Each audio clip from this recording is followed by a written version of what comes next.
Welcome to the शिक्षा सिद्धि study hub. मेरा नाम है शिवानी असवाल। आज से स्टार्ट करें बेटा इग्नू जो आपका यूनिवर्सिटी है उसका MPSE 4, ठीक है, नई सीरीज स्टार्ट कर रहे हैं जिसमें MA सेकेंड ईयर वाले बच्चों का सब्जेक्ट कराऊंगी जिसका नाम है social and political thoughts in modern India. के मतलब विचारों को पढ़ेंगे बेटा मॉडर्न इंडिया में, बाहर के लोगों के नहीं होंगे, सिर्फ इंडिया में रहने वाले जितने भी विचारक थे, बड़े बड़े बुद्धिजीवी थे, उन सब के बारे में पढ़ेंगे। जैसे ज्योतिबा फुले, सावित्रीबाई फुले, गांधी जी, RML और आपके अंबेडकर जी हो गए, ये सारे बड़े बड़े जितने भी विचारक थे ना, राजनीतिक और सामाजिक, इनके जो थॉट्स थे इनके बारे में पढ़ना है हमें कि इनके क्या विचार थे, इन्होंने क्या क्या विचार किया, कैसे कैसे आंदोलन चलाए, समाज सुधार में क्या क्या कहा, इनके हमें थॉट्स को पढ़ना है, जो कि आसान ही है, मुश्किल नहीं है। ठीक है, आधुनिक भारत में सामाजिक और राजनीतिक चिंतन, ठीक है, अलग अलग विचारकों को पढ़ना है आपको। ये बेटा 8 सब्जेक्ट है जो कि मैं अब करा चुकी हूँ, लास्ट ये 1-2 बचे हुए। इन सभी के लिंक आपको नीचे डिस्क्रिप्शन बॉक्स में पूरे मिल जाएंगे, 8 के 8 सब्जेक्ट के पूरे प्लेलिस्ट के लिंक, ठीक है। बाकी लिंक आपको ऊपर आई बटन पे मिल जाएंगे। ये बेटा मेरी इंस्टा और टेलीग्राम चैनल आईडी है, कोई भी क्वेश्चन कोई हो आप मुझसे यहाँ पे पूछ सकते हैं। आपका स्टडी मटेरियल आपको पूरा का पूरा आपके टेलीग्राम चैनल आईडी पे मिल जाता है। ये वाली पूरी PPT, पिछले साल के क्वेश्चन पेपर, प्रीवियस ईयर सारे PYQs और इम्पॉर्टेंट जो भी है टॉपिक्स वो सारे यहाँ मिल जाएंगे। हम सिर्फ इस सीरीज में क्या करेंगे, इंपॉर्टेंट क्वेश्चन विद आंसर्स, ठीक है। सबसे पहला टॉपिक और इम्पॉर्टेंट क्वेश्चन निकल के आ रहा है महात्मा ज्योतिबाई फूले, ठीक है। और एक और बात कि आधे लोग तो इन्हें लड़की समझते हैं, ज्योतिबा नाम जो है ना ज्योतिबा फूले, वो सोचते हैं लड़की है, लड़की नहीं है, ये पुरुष हैं। और इनकी जो पत्नी है उनका नाम है सावित्रीबाई फूले। बच्चे क्वेश्चन मुझसे पूछ रहे हैं कि ज्योतिबाई फूले और सावित्रीबाई फूले दोनों लड़कियां, दोनों लड़कियों ने शादी करके दी, तो दोनों बेटा लड़कियां नहीं है, एक पुरुष है एक महिला है, ठीक है। दोनों पति पत्नी है, दोनों के बारे में पढ़ेंगे। अगला क्वेश्चन जो है सावित्रीबाई फूले पे ही आएगा, इनके बारे में पहले पढ़ लेते हैं। ज्योतिबाई फूले कौन है, ठीक है। तो ये एक बहुत ही अच्छे व्यक्ति थे, इन्होंने अपनी खुद की पत्नी को पढ़ाया, समाज में जितनी कुरीतियां थी उस पर इन्होंने बात करी कि ये गलत है, आप लड़कियों के साथ बहुत बुरा व्यवहार कर रहे हो, क्यों लड़कियों को शिक्षा से बिल्कुल वंचित करावा। ये उस टाइम कहते जब ये था कि लड़की का घर से बाहर निकलना पाप के बराबर था, कि लड़की घर से बाहर नहीं निकल सकती, लड़कियों की कोई शिक्षा नहीं थी, कहीं उन्हें जाने नहीं दिया जाता था, फटाफट से शादी होती थी, 10-12 साल में शादी कर दी जाती थी। ये उस टाइम के है, तो इन्होंने अपनी खुद की पत्नी को पढ़ाया, उन्हें अलाउ किया घर से बाहर निकलना। और वो हमारी पूरी अब तक की हिस्ट्री की सबसे पहली जो फीमेल टीचर थी वो थी सावित्रीबाई फूले। तो इनके बारे में स्टार्ट करेंगे, इनकी स्टोरी कि ज्योतिबा फूले एक महान सामाजिक क्रांतिकारी थे, ठीक है, जिनका 19वीं शताब्दी में भारतीय समाज में महत्वपूर्ण परिवर्तन लाने में महत्वपूर्ण भूमिका निभाई है। इनके जो थॉट्स थे, इन्होंने जो बातें बताई उससे बहुत क्या लोगों में परिवर्तन आया। जब इन्होंने अपनी खुद की पत्नी को पढ़ाना स्टार्ट किया, वो दूसरों को पढ़ाने गई, तो इससे ना फर्क आया, लोगों ने देखा कि हाँ भाई वो भी औरत है, वो पढ़ रही, तो धीरे धीरे ना परिवर्तन आने लगा। लोगों ने स्टार्ट कर दिया कि हाँ लड़कियों को भी भेज सकते हैं, फीमेल टीचर पढ़ा रही तो भेज दो लड़कियों को। ऐसे परिवर्तन आना शुरू हुआ, किसी एक की सोच बदलती है ना, फिर धीरे धीरे सबकी बदलनी स्टार्ट होती है, ठीक है। भूमिका क्या आएंगी बेटा, दलितों और महिलाओं के अधिकारों के लिए संघर्ष किया इन्होंने, बढ़ा के महिलाओं के अधिकार मांगे प्लस दलितों के, क्योंकि दलितों के साथ भी बहुत बुरा व्यवहार होता था, क्योंकि वो सबसे नीचे वर्ण में आते थे। चारों वर्ण व्यवस्था तो आपको पता है, आप MA के बच्चे हो, तो उस वर्ण व्यवस्था में सबसे लास्ट में वो ही आ रहे होते थे, तो उनके साथ गलत होता था। इसलिए उन्होंने उनके और महिलाओं के हक की हमेशा बात करी, हर प्रकार से, आर्थिक, सामाजिक, राजनीतिक, हर रूप से महिलाओं के जो अधिकार है, सम्मानजनक जीवन चाहते थे ये महिलाओं का, ठीक है। सामाजिक असमानता, समाज में जो भी असमानता बनी हुई थी ना, कि लड़कों को ज्यादा समझ रहे हो, लड़कियों को कुछ नहीं समझ रहे, पितृसत्तात्मकता है, ऊंची जात नीची जाति, जो असमानता थी ना, इसके खिलाफ थे कि समानता होनी चाहिए, सभी बराबर है, लड़का लड़की भी, जातियां भी सारी समान है, सारे धर्म समान है, इस प्रकार से, ठीक है। जाति प्रथा के खिलाफ थे ये, जो ये वर्ण व्यवस्था बनी हुई थी ना, कि शूद्रों के साथ इतना बुरा व्यवहार होता था, उन्हें इंसान नहीं समझा जाता था, उसके ये खिलाफ थे, ठीक है। शिक्षा का प्रसार चाहते थे, क्योंकि ये खुद पढ़े लिखे थे, इनकी पत्नी भी पढ़ी लिखी थी, दोनों बहुत अच्छे पढ़े लिखे थे, ज्ञानी व्यक्ति थे। तो ये क्या चाहते थे कि शिक्षा का प्रसार, सभी शिक्षा को समझे कि शिक्षा बहुत अच्छी चीज है, सामाजिक सुधार के लिए कार्य कर रहे थे इन्होंने, ठीक है। अब क्या योगदान, क्या किस किस चीजों में इन्होंने किया, इनका योगदान, इन्होंने क्या क्या बेटा संस्थाएं बनाई ना, इनके नाम लिख लीजिए। सबसे पहले सत्यशोधक समाज की स्थापना करी 1873 में, टाइम पीरियड देख लो कितना पुराना है ये, उस टाइम पीरियड के 18 वाले, जब मतलब बहुत ज्यादा लड़कियों को ऐसे रखा जाता, घर के अंदर, पर्दे के अंदर, पढ़ाना नहीं है, बाहर नहीं जाना, बिल्कुल लड़कियों की स्थिति खराब थी, उनके साथ घरेलू हिंसा हो रही थी, जो कन्या भ्रूण हत्या थी उस समय में बहुत ज्यादा थी, सती प्रथा उस वक्त बहुत ज्यादा थी कि लड़कियों को जिंदा जला दिया जाता था उनके पति की चिता के साथ, और विधवा विवाह नहीं करने देते थे, विधवाओं के साथ बहुत बुरा व्यवहार होता था, उनके बाल काट दिए जाते थे, पूरे उनके बाल गंजा कर देते थे, उनको सफेद कपड़े पहनाते थे, बहुत बुरा उनके साथ हिंसा ही होती थी पूरी तरीके से, शोषण क्या हिंसा कही जाएगी उसे। तो ये उस टाइम के लोग हैं, तो इनकी सोच इसलिए इतनी उस पर फोकस थी महिलाओं के ऊपर, क्योंकि उस टाइम बहुत ज्यादा महिलाओं के साथ बुरा होता था।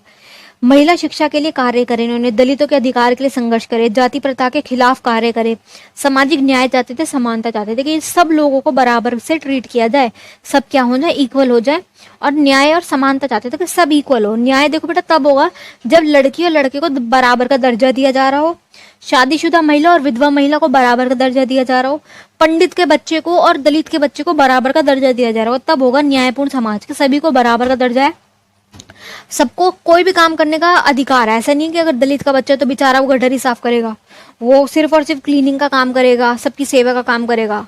अब पंडित का बच्चा तो सिर्फ और सिर्फ वो पूजा का काम करेगा।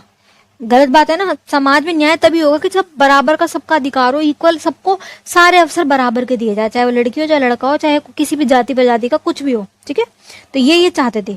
ज्योतिबा फूले के कार्य ने भारतीय समाज में महत्वपूर्ण परिवर्तन लाने में मदद की है।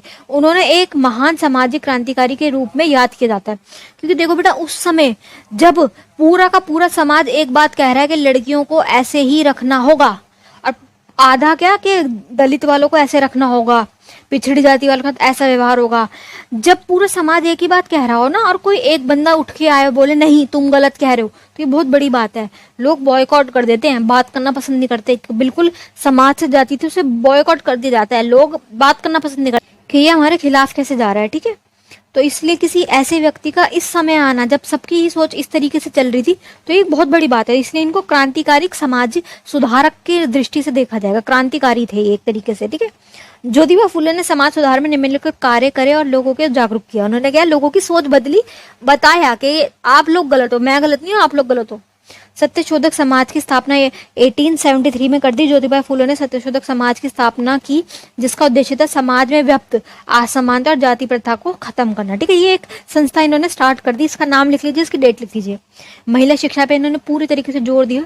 ज्योतिबा फुले ने महिला शिक्षा के लिए कार्य करे। 1848 में पहली महिला स्कूल की स्थापना करी। इन्होंने क्या देखा कि लोग लड़कियों को पढ़ने इसलिए नहीं भेजते क्योंकि वो सोचते हैं लड़कियां बाहर जाएंगी तो बिगड़ जाएंगी, और मतलब लड़कियों को बाहर जाना सेफ नहीं, उन्हें घर में ही रखो, पर्दे में रखो, इनका ये सोच थी लोगों की।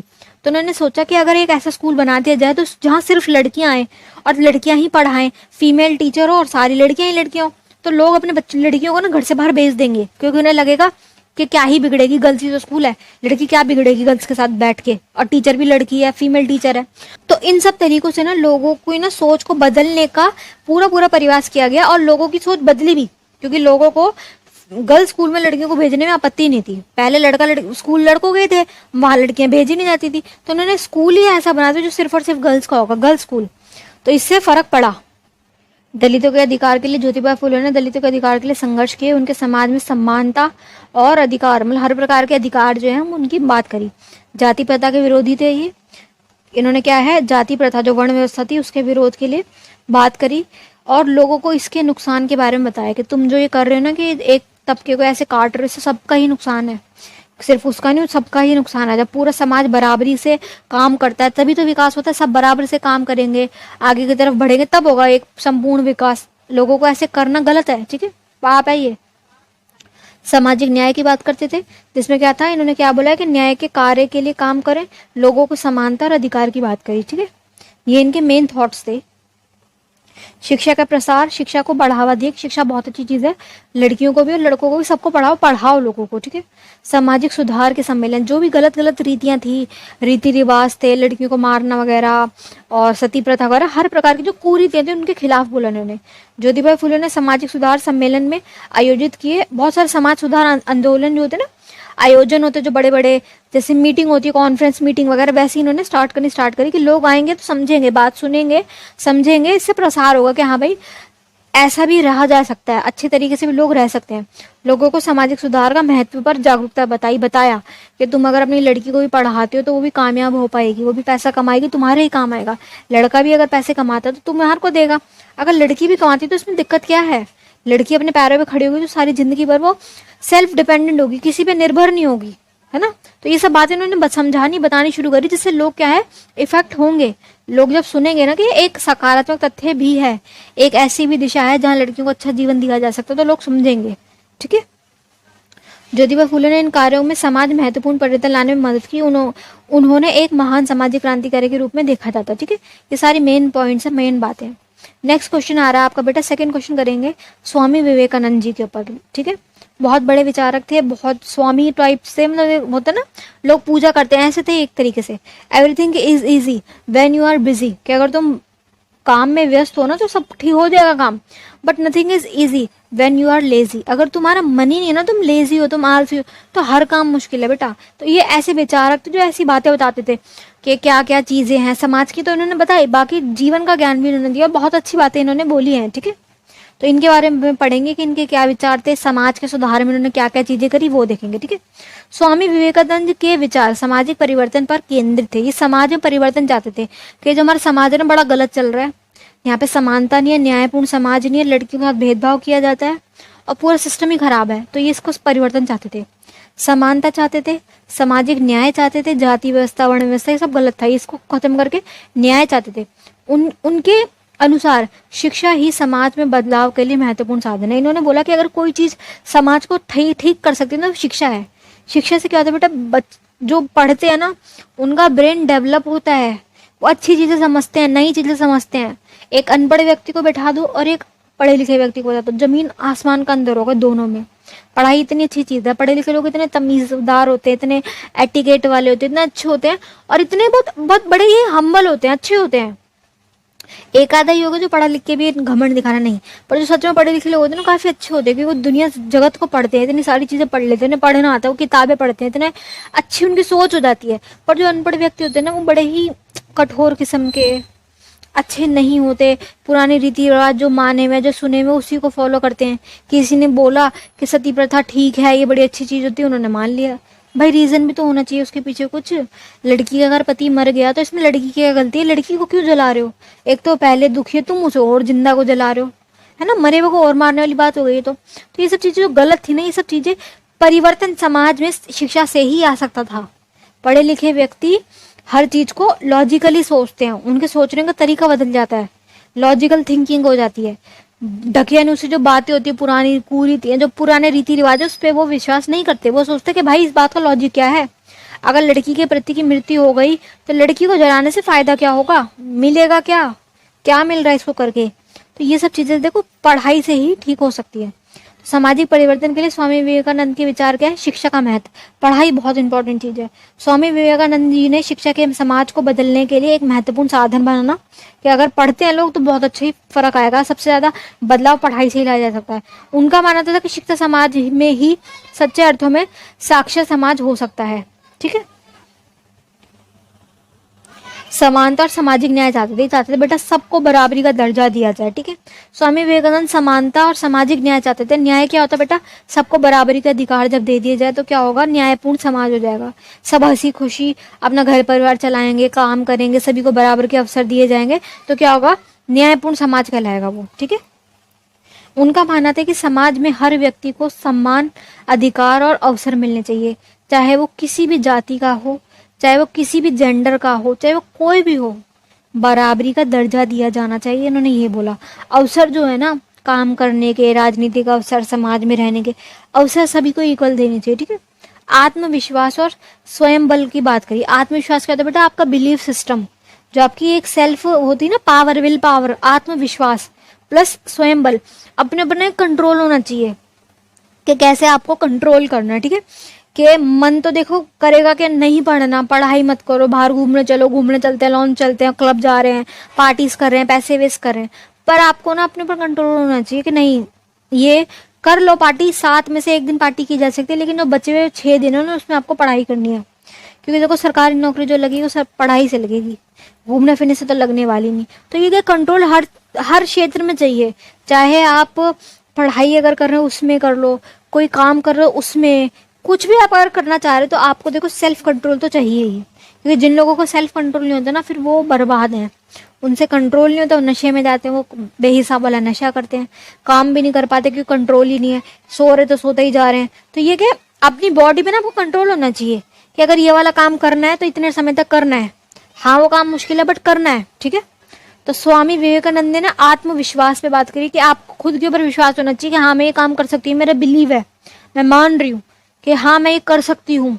डरना नहीं है, पहले ही कह दो हाँ मैं कर सकती हूँ, ठीक है, कर सकता हूँ।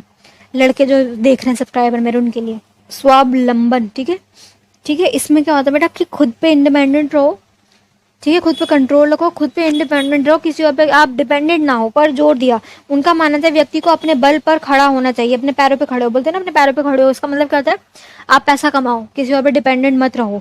इसमें मेन फोकस लड़कियों पर था क्योंकि लड़कियां डिपेंडेंट थी, लड़के तो काम करते ही हैं। लड़कियां डिपेंडेंट थी पिता पर, शादी के बाद पति पर, उसके और बाद अपने बेटे के ऊपर। ऐसे करके लड़कियां सारी जिंदगी भर डिपेंडेंट ही रह जाती हैं। तो इसलिए क्या कि अपने ऊपर, अपने पैरों पे खड़े हो, काम करो, अपना खुद का खर्चा तो कम से कम उठाओ, और इतने कामयाब हो जाओ कि अपने माँ बाप का भी उठा लो, अपने पति का भी उठा लो, अपने बच्चों का भी उठा लो, इतना काम करो, ठीक है। और अपने लक्ष्यों की प्राप्ति के लिए कार्य करो, आगे की तरफ बढ़ो, विकास करो। स्वामी विवेकानंद ने इन विचारों में समाज में परिवर्तन लाने में महत्वपूर्ण भूमिका निभाई और आज भी उनके विचार प्रासंगिक है। जो जो उन्होंने बातें बोली आज भी रेलेवेंट है, आज भी मानी जाती है, कुछ उन्होंने गलत नहीं बोला। बहुत ही अच्छे व्यक्ति थे, सारे इनके विचार कैसे थे, बेस्ट, अच्छी बातें बोली, अच्छे व्यक्ति थे ये क्योंकि खुद, ठीक है। चलिए बेटा, best of luck for your exam. किसी को कुछ ना समझ आ रहा हो तो आप मुझसे कमेंट बॉक्स में पूछ सकते हैं। ये पार्ट 1 था आपका, ऐसे 7 से 8 पार्ट आएंगे। इंपॉर्टेंट कम से कम आपके 15 से 17 18 क्वेश्चन होंगे। मोस्ट इंपॉर्टेंट क्वेश्चन थे, सारे हो जाएंगे इसमें कवर। इससे बाहर आपके पेपर में कुछ और आएगा नहीं, ठीक है। सभी क्वेश्चंस करिएगा ध्यान से। और आपके पूरे मैंने 8 के 8 सब्जेक्ट करा दिए सेकंड ईयर वाले बच्चों के। प्लेलिस्ट के लिंक नीचे डिस्क्रिप्शन बॉक्स में, ठीक है। चलिए बाय फिलहाल के लिए।